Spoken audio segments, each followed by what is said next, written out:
वक्रतुण्ड महाकाय सूर्यकोटिसमप्रभ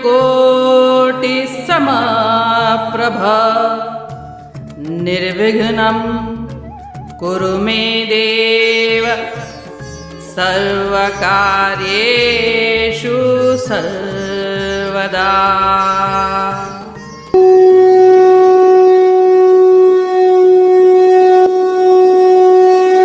अध्याय 2 श्लोक 65। श्री कृष्ण अर्जुन का दिव्य संवाद है श्रीमद्भागवत गीता। हिंदू धर्म का आधार है गीता। जिंदगी के हर प्रश्न का समाधान देती है गीता। श्रीमद्भागवत गीता जो आज से 5000 साल से भी अधिक पहले लिखी गई, क्या वर्तमान में उतनी ही प्रासंगिक है? व्याख्या होगी गीता के सामाजिक, मनोवैज्ञानिक, दार्शनिक, आध्यात्मिक और ऐसे कितने ही पहलुओं की। खुलेगा एक एक श्लोक और वो भी वर्तमान जिंदगी के उदाहरणों के साथ। आप सुनेंगे श्रीमद्भागवत गीता की एक वृहद व्याख्या। आज के संदर्भ में प्रस्तुत करता है माया वसंदानी।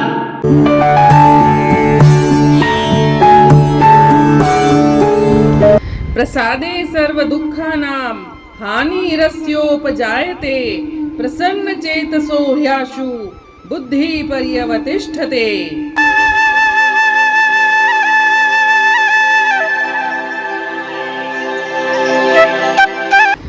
जब मनुष्य को शांति प्राप्त हो जाती है तो असंतुलित मन और विद्रोही इंद्रियों के कारण होने वाले सभी दुख और कष्ट समाप्त हो जाते हैं। शांति और पवित्रता से मन शीघ्र ही आत्मा में स्थिर हो जाता है।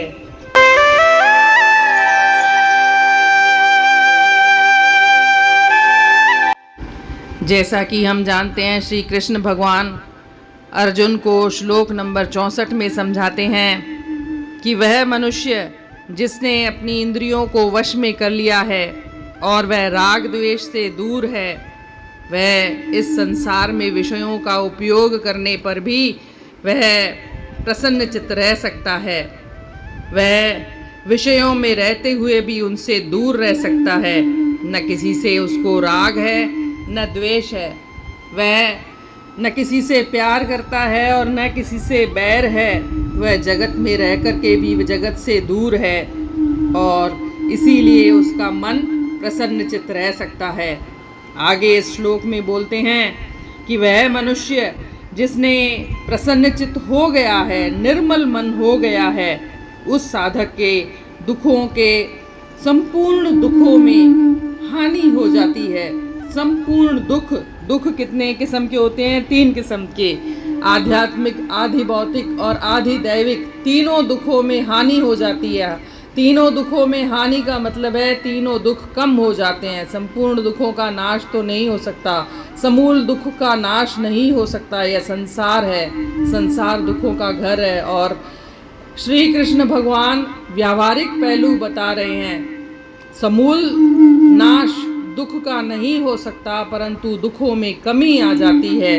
आगे वह बोलते हैं कि ऐसे शुद्ध चित्त वाले साधक की बुद्धि जल्दी ही परमात्मा में स्थिर हो जाती है।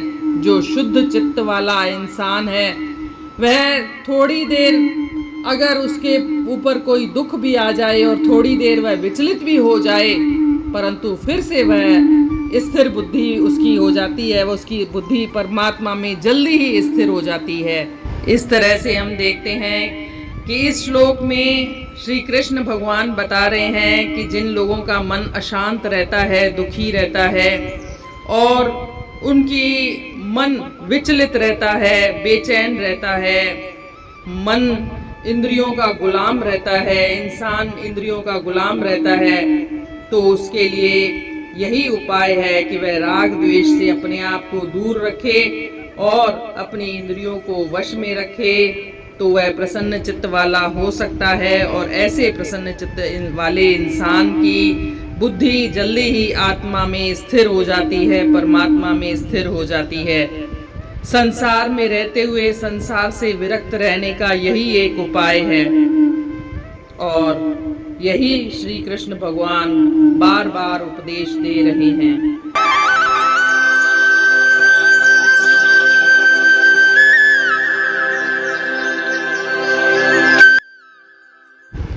By divine grace comes the peace in which all sorrows end, and the intellect of such a person of tranquil mind soon becomes firmly established in God.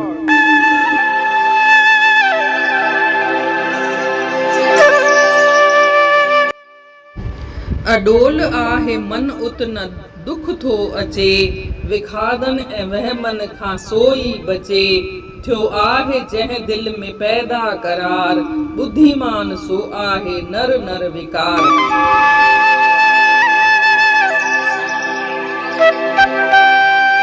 जीअं त पाण खे ख़बर आहे, श्लोक नंबर 64 में श्री कृष्ण भगवान अर्जुन खे सम्झाएसि थो त जॾहिं इंसान पंहिंजे मन खे वस में थो रखे, इंद्रियुनि खे वस में थो रखे ऐं राग ऐं द्वेष सां, मोह ऐं नफ़रत सां पंहिंजो पाण खे परे थो रखे, त हू विषयनि जो उपयोग कंदे हुए बि विषयनि सां जुदा रही थो सघे। हू संसार में रही करे बि संसार सां परे रही थो सघे ऐं हू अंदरूणी आनंद माणे थो सघे। हिन श्लोक में अॻियां ॿुधाइनि था कि उहो साधक जेको अंदरूणी आनंद माणे पियो, उन जा सभई ॾुख टे नमूननि जा थींदा आहिनि, आधि भौतिक, आधि दैविक ऐं आध्यात्मिक। टिनिनि ॾुखनि जो में हानि अची वेंदी आहे, हानि यानी घटि थी वेंदा आहिनि। हिते श्री कृष्ण भगवान हिकिड़ो वहिंवारिक पहलू था ॿुधाइनि। ईअं कोन था चवनि त ॾुखनि जो समूल नाश थी वेंदो आहे, हू चवनि था ॾुख घटि थी वेंदा, उन में हानि थी वेंदी आहे। अॻियां हू चवनि था कि हुन जो मन जल्दी ई आत्मा में स्थिर थी वेंदो आहे, परमात्मा में स्थिर थी वेंदो आहे, बुद्धि जल्दी ई आत्मा परमात्मा में स्थिर थी वेंदी आहे। अगरि अहिड़े मनुष्य जे साम्हूं को ॾुख अची वञे, का परेशानी अची वञे, त हू जल्दी ई वापसि संतुलित थी वेंदो आहे, हू जल्दी ई हुन जी बुद्धि आत्मा परमात्मा में स्थिर थी वेंदी आहे। अवां बि घणेई माण्हू अहिड़ा ॾिठा हूंदा ज़िंदगीअ में जेके वॾे सां वॾो ॾुख अचेनि तॾहिं बि हू संभाले वठंदा आहिनि ऐं संतुलित रहंदा आहिनि। पर के माण्हू त अहिड़ा हूंदा आहिनि जिन खे थोरो बि ॾुख अची वञे, थोरी बि परेशानी अची वञे त हू हाय घोड़ा मचाईंदा आहिनि ऐं सॼे घर खे खणी मथे ते खणंदा आहिनि। पर के माण्हू वॾे सां वॾो ॾुख बि अची वञे त हू शांतीअ सां हैंडल कंदा आहिनि ऐं जल्दी ई पाण खे संतुलित करे वठंदा आहिनि, नॉर्मल करे वठंदा आहिनि। इहो थियो श्लोक 65 जो अर्थ। सुभाणे ॾिसंदासीं श्लोक नंबर 66।